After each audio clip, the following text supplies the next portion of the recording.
All right, everyone, welcome back to another product overview. Today we're checking out the new Milwaukee M18 Fuel 3/8 inch compact impact wrench. This is model number 2854-22R. So let's open this guy up and see what we get. All right, nice molded hard case. Handle up top, two secure latches, and we also seem to have a 1/2 inch hole for an additional lock if you want to go that route.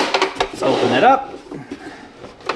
All right, right off the bat, we have your instruction manuals, the impact wrench already with a 5-amp battery mounted to it, your additional battery, and your charger. There's going to be the dual charger featuring the M18 and the M12 charger on it.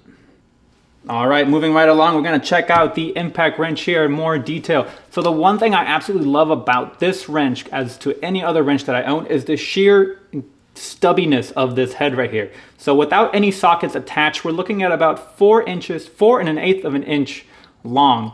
Now, if you pair that up with one of the stubby sockets that I have here, you can get to 5 1/4 inches in length. And as we all know, that little bit of space can be the difference between having to remove a bunch of body panels, engines, whatever, or just working in a small confined space.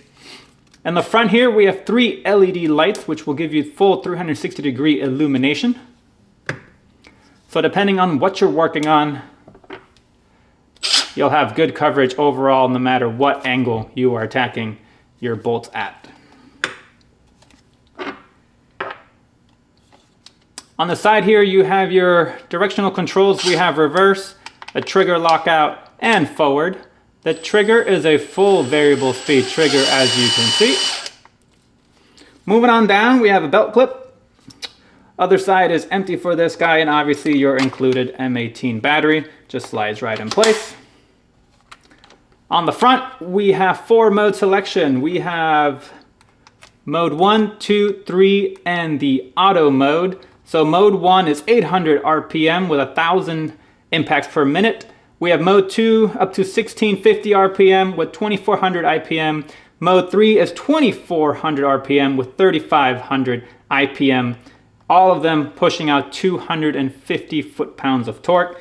Now, the one neat feature that I do like about this is this auto mode, which is your auto stop when you're tightening. So it's going to tighten a bolt all the way down until you hit a hand tightening kind of level, I guess you would call it.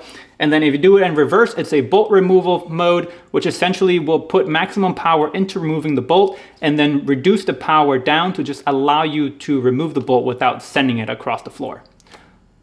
So I did put together a little test to show you mode 4, so let's go over to the workbench and I'll show you that real quick.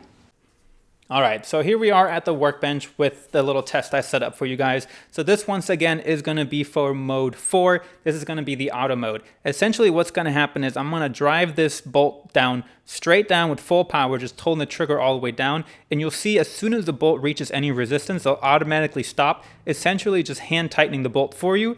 And then you can come back later with a torque wrench and get that exact number that you want. And just like that, as soon as it hit the resistance, it stopped. And that guy's just right on top right there.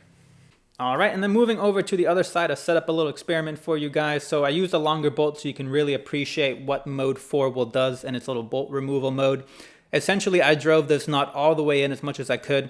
As you can probably tell, it's a little bit indented, so I really got it in there. Mode 4 essentially will put all its power into removing the bolt, and then once it notices it's free, it'll drop the RPM to allow you to just walk the nut right off the threads. So just pay attention to the socket and you should kind of get a glimpse of what it does.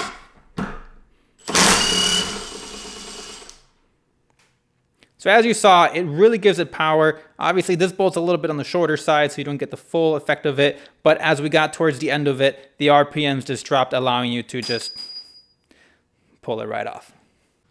And there you have it, guys. That concludes our quick overview of the new Milwaukee 2254-22. I'm sorry it's a little bit of a shorter video and it's just a little small tech demonstration. I don't have a lot of projects going on where I can really use this guy. I do have a few parts coming in for the Miata, so maybe I'll be able to make a few more videos. But as always, if you like the content, just make sure you like and subscribe. If you have questions or you want to see this guy do anything in particular, just drop a comment down below and I'll see what I can do for you guys. We'll see you around for the next one.